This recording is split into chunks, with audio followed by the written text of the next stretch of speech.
So welcome, greetings again, and celebration to all. As you can see, I'm one of many faculty, so some of the students in this room know me well. Some only know me by reputation, which I fear to think about.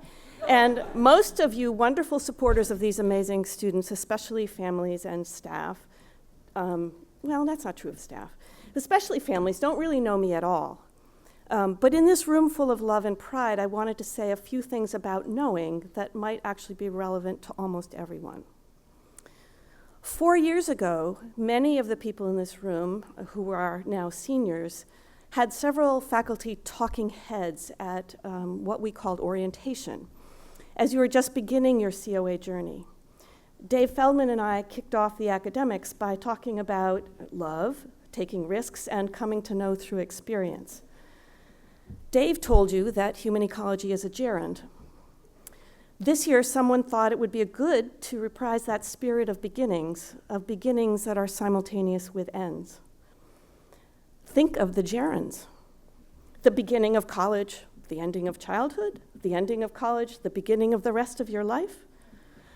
Thinking, I wonder what I can say that will adequately respond to the brilliance of the revelations, the scientific rigor, the artistic passion, the social analysis, and the creative outpourings of your amazing senior projects, of what you each individually and together have discovered on your journeys.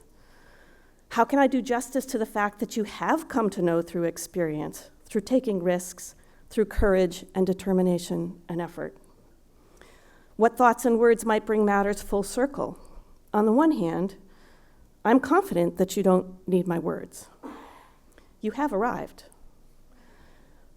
And yet, as you complete, you also begin. And there is no full circle, really, at least not a static one. Instead, there are gerunds.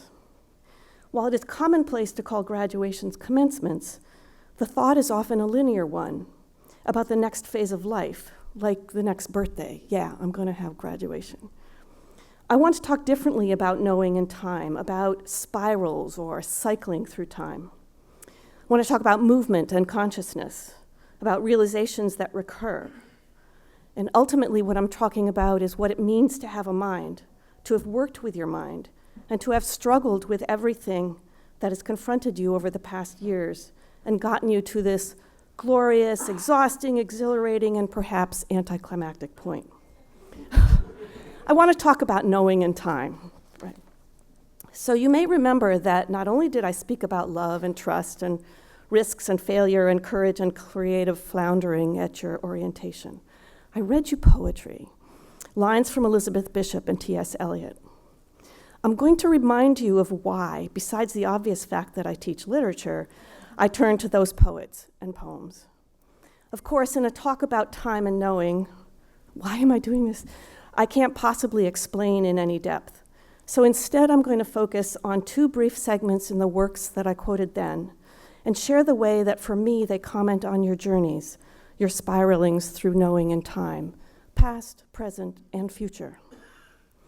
If you recall, Elizabeth Bishop's In the Waiting Room describes a child's realization that she too is a person.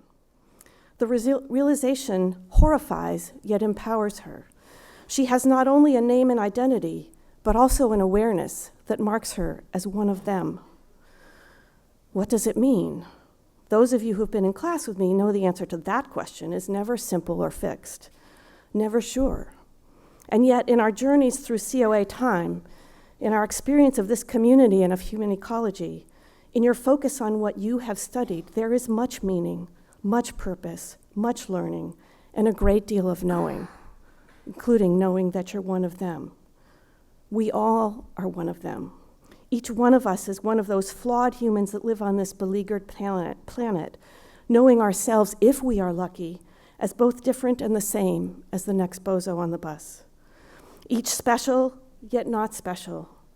I suspect that you have realized over and over again during this educational process that has asked you to think for yourself and to come up with your own projects, that your interests and questions and passions do mark you as both singular and one of them, at least as one of the COA them, which has perhaps been an ambivalent experience, like being part of a family.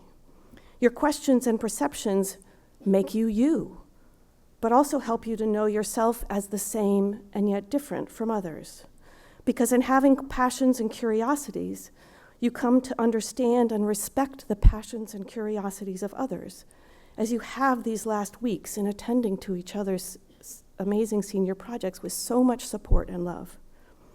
Strange and beautiful like your name, your questions, projects, and passions anchor you to something more mysterious than even identity, some force in time, something that somehow, as Bishop says in her poem, stops the sensation of falling off the round, turning world into cold, blue-black space. Now that you know that force, having confronted self and other in the cycles of time, I want to encourage you to remember to hold on to those questions and passions, to what keeps you from falling off the round, turning world. Because what Bishop reminds us is that what makes you yourself also always connects you to everyone else. And that's what makes knowing and growing possible and necessary. Time will keep flowing, the world will keep turning, and as each insight leads to another, it is your consciousness, your mind, your creativity that will mark you and help you know yourself as part of the whole. At orientation, I wanted you to believe that we, your teachers, trusted you, knowing that the process is terrifying, but also worth it, because what you get out of your education is yourself. Spiraling through time, here you are. You know. And as for T.S. Eliot, what I quoted you back at your orientation was just a tiny tidbit from The Immensity of Little Gidding, a long poem that burns and rests, that confronts and captures the paradoxes of human consciousness and time, among other profundities. Poems are like that. Within those stanzas, there are phrases like Bishop's that contain the whole world for me. What I read to you at orientation was, "We shall not cease from exploration, and the end of all our exploring will be to arrive where we started and know the place for the first time." Earlier in the stanza of Little Gidding invokes the idea of commencement. What we call the beginning is often the end, and to make an end is to make a beginning. The end is where we start from. What does it mean? For me, one of the many elements of what T.S. Eliot's words capture is, like with Bishop's comments about being aware of the round, turning world, what it is like to live in time, fallible but growing, mortal but finite, living beings, conscious of our living, of our failures and achievements, conscious of our growth, sometimes, until we aren't, and then we are again. And in the process, the end of all our exploring will be to arrive where we started and know the place for the first time, over and over and over again. So what I'm saying is that the knowing that you have now is something that you had then, or whenever you joined the COA community, but it is also manifestly different. It has moved through time, as have you. It has been tested by creative floundering, as have you. You have had to claim yourself over and over again against doubts and fears and the question of what anyone but your own inner self, and maybe even that at times, means by human ecology. You have made it. Congratulations. You know.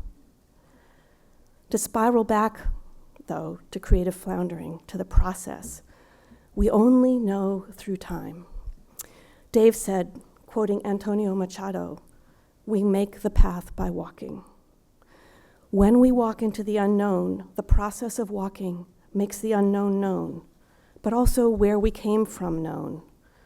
Because while we move through time, we come to know or understand past and present, even the future, differently. At graduation tomorrow, everyone, including me, is going to ask you, what next? It's the easy and probably unfair question. The more important one might be, what do you know?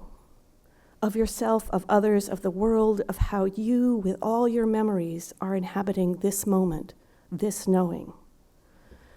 Eliot talks of knowing the place for the first time. Think of yourself as the place. Think of COA as the place. Think of your family as the place. That's the spiral. Knowing is not static. It refreshes and renews itself. In the poem, the place that Eliot speaks of could be your place, your being, becoming ever richer with each realization that you have been here before, that you've always been here, but that now you know differently and newly. When you first came to COA, you didn't know what you wanted to study, or you did. But either way, you discovered worlds. Either way, you found something vital, something your own, something that is true. I can see it in your senior projects, and they reflect what you've always known, yet could not know until now in this way. Isn't that an epiphany? That's why I quoted T.S. Eliot and Elizabeth Bishop. That's the gift of exploring and knowing for the first time. That's the burden and the gift of conscious being, of having a mind. That's your education, your Bachelor of Arts or Masters of Philosophy in Human Ecology. Well done.